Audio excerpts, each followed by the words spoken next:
the first day before the conference, that we each other know since, I don't know, 10, 15, Since, I don't know, years. Probably since 2013. Something like this. 2014. But we didn't know that we are both on Hive. We've been on another pre-Hive, pre-whatever network called Empire Avenue. Yep. And Which is actually what kind of led me to Hive and basically doing what I'm doing now. Was Empire Avenue was really where I networked and made all the connections that led me to where I am now. So. Me too. Yeah. To that stage to meet you. Yeah. That's it. So cool. We will listen to your talk, Proof of Access Earned for Storing Other People's Content. Sounds interesting. Do you have some slides? Yes, I do. Hopefully they're going to be on. Oh, I see some magic is going on behind. So hopefully they'll get that up. I'm going to do an introduction to a new game that we're launching on Hive. And then after that, I'm going to talk about proof of access. And then if anybody has any questions. So a little bit about me. I'm Nathan Sin. About 7 years ago, I went to the Philippines to hire developers and build a software development company. And I got involved in cryptocurrency and working on blockchain projects. And I met Chris in, I think, 2019. And he approached me about doing the D-Buzz project. And so we had some meetups there, and eventually we decided to do the project. And then that was during the time that Steam actually forked to Hive, so we kind of had to like step back and we're like, okay, what are we going to do now? And so we came up with the D-Buzz name and launched it. And yeah, it's been a crazy ride, but I'm going to go ahead and introduce this. This is Rosarito.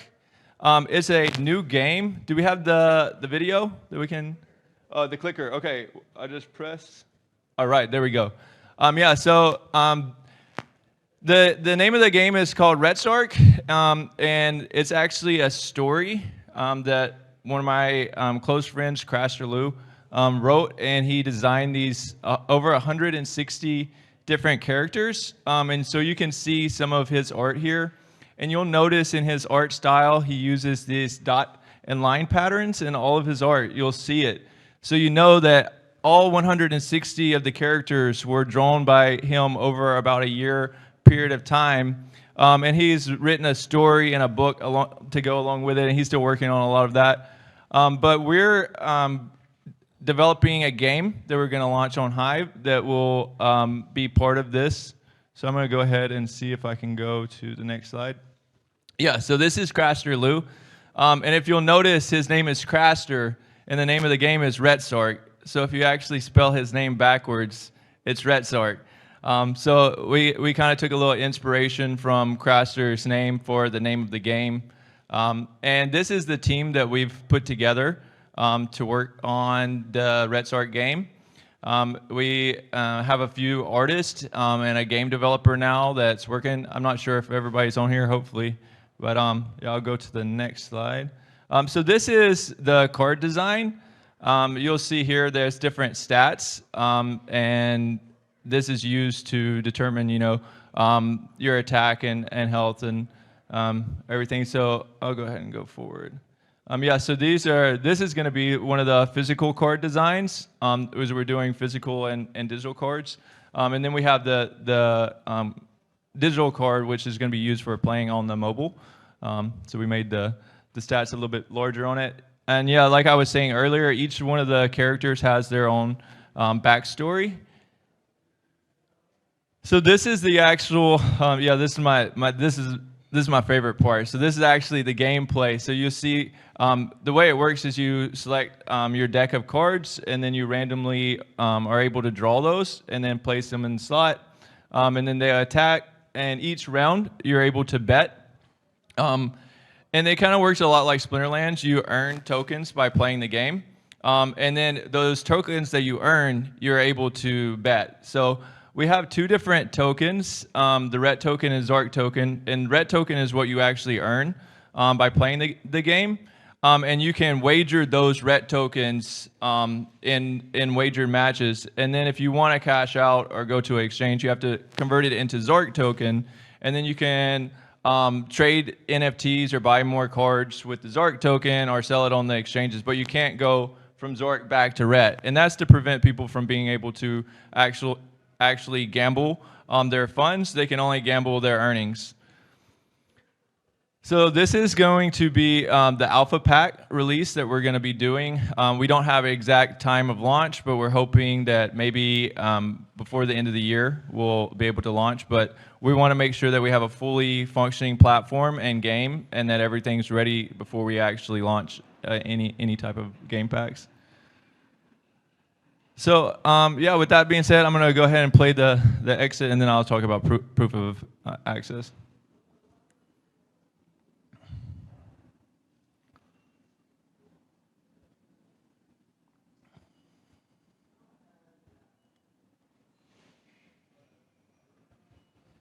Okay, I think it must have got stuck.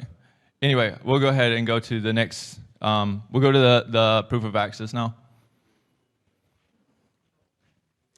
Yeah, so while they get the slides up, like I said earlier, having decentralized file storage is something that I've thought about a lot over the past 7 years that I've kind of been in this space. And I never really found like the best solution for how you would do the governance or how you would link it to a blockchain, how you would handle transaction cost. And so the more I learned about Hive, it just made sense, like if you're going to do something like this, to do it on a platform like Hive. And then I found out that Dan and Matt were working on a system to do that. And so once I started joining their meeting and learning more about it, there was a meeting that we had, and the discussion of how to do proof of access, how to prove whether or not someone's actually storing a file came up, and they kind of like presented, I think Vaultec and Disregard had kind of both like presented ideas on like maybe ways to do it. And so I had thought about this a lot in the past, and I came up with a solution. Let's see. Oh yeah, here we go.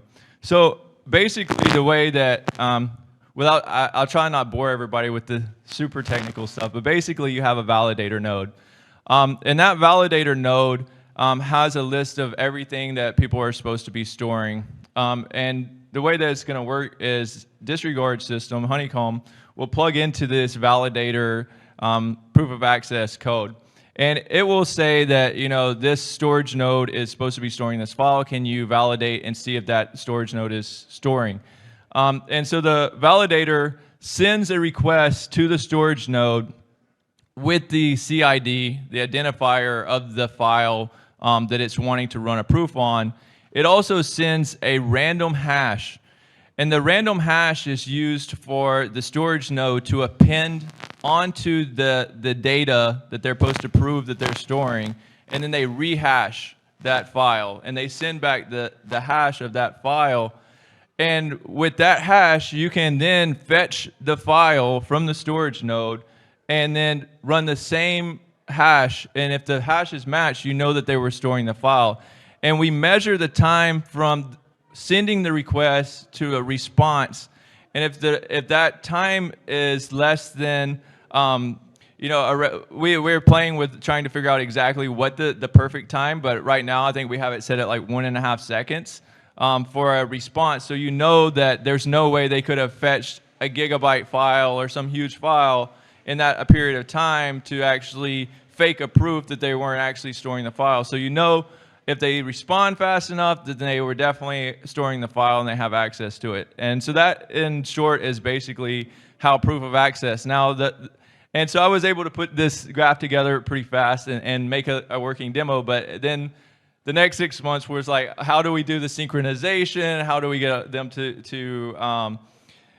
synchronize all the files and everything else that went on with making an actual system that works? So now, on spk.tv, we have a website up. So in the 3Speak app, if you download the latest 3Speak app on your desktop, you can run proof of access, and then you can pin videos. And so once you've pinned a video, you can go on here on the SPK TV website and put in your username and then the CID of the file that you're storing, and you can run a proof, and it will show whether or not you're storing that file, whether or not it comes back. So you can see here, it requests the proof was received, and now it's validating, and then it will come back valid if the proof that you sent back is actually valid. So this is a screenshot that I took the other day of 54 nodes that are running, storing 3Speak videos. And you can see they're storing, these nodes are storing around, some of them over 100 gigs of data. And then you can see on the very end here, the CID's pin, that's how many videos in total that those nodes are storing. And then you can see the amount of Hive rewards that they've received for storing those nodes.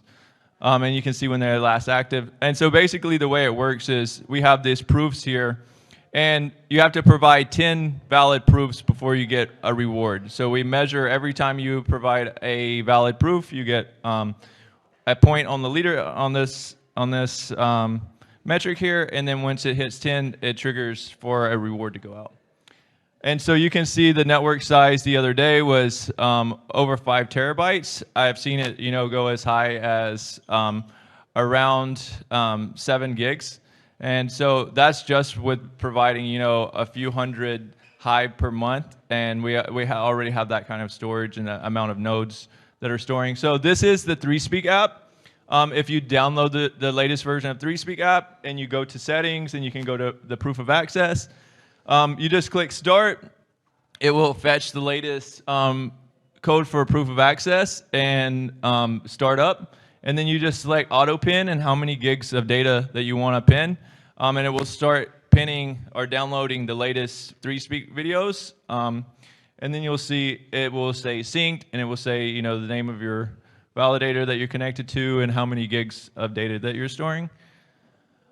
So last thing, this is our team in the Philippines that me and Chris work with.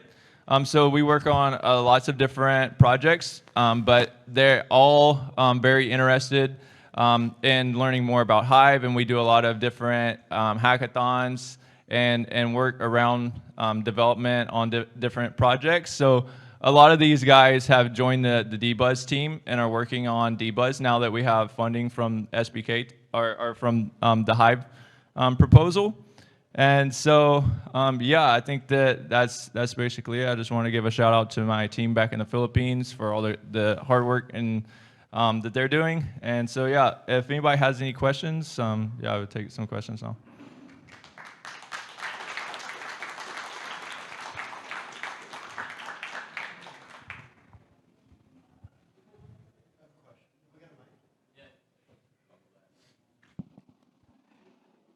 First of all, that game looks really cool. My question is about this, the proof of access, right? So you mentioned this 1.5 second trigger to essentially make sure that, say I wasn't storing a file somewhere and I copied it over to prove that I'm storing it. Right. Well, that got me thinking, if I was running multiple nodes all saying that they're storing a certain file, and then I just had one network attached storage where I am storing the file, that's just one copy of the file, right? Right. So, and that is an issue. And so I think you can talk to Disregard more about this, but basically there's going to be a lottery. So the files that you get option to store, it's not like you can just store like a huge amount of files, and then most likely the node that you're running, the files that it's going to be storing are going to be the other nodes are going to be assigned different files to store. So the fact that, say you had 10 nodes, it's unlikely that any of those 10 are going to be assigned the same file to store. So that attack would be very unlikely to happen, because the chance that you get all three to store the file all 3 times for the main storage contract is very unlikely, because basically the way this is just mostly a demo, just to prove the proof of access, but the system that Disregard, I'm not sure if he's here. Or you want to speak on this a little bit? Here, I'm gonna let before I start lying, I'm gonna let this man talk about it. Yeah, so that's kind of a good point. Yes, that is possible that somebody would be able to say that they're storing 3 copies of something and then they'll get 3 requests, run 1 proof, and give it back. That's also kind of by design because that allows 3 different people to come back with the same proof and say, hey, that's valid. It's going to be a little bit up to the system to police itself, and yes, this is the biggest issue that we have. The other one is like the size of files. And these 2, we'll figure it out. It's both a feature and a threat. You're right. Well, I would just add to that. So the thing is that you have to grab that contract when it comes available, right? And so the chance that you're going to grab all 3 slots before someone else grabs one of those slots is just very unlikely. And so if you did happen to grab all 3 slots, it would be possible that you could somehow trick the system and only store it 1 time and claim that you're storing it 3. But it's mostly unlikely that you're going to get all 3 contracts on that. Yeah, I do want to add one quick thing. We're looking at improving the algorithm at some point to be more resistant to attacks like this. So like using like a sealing process or some kind of parity byte system where it requires more computation to actually like download and prove the data. So you can't just like fetch it from some external source. You actually have to do more work for it.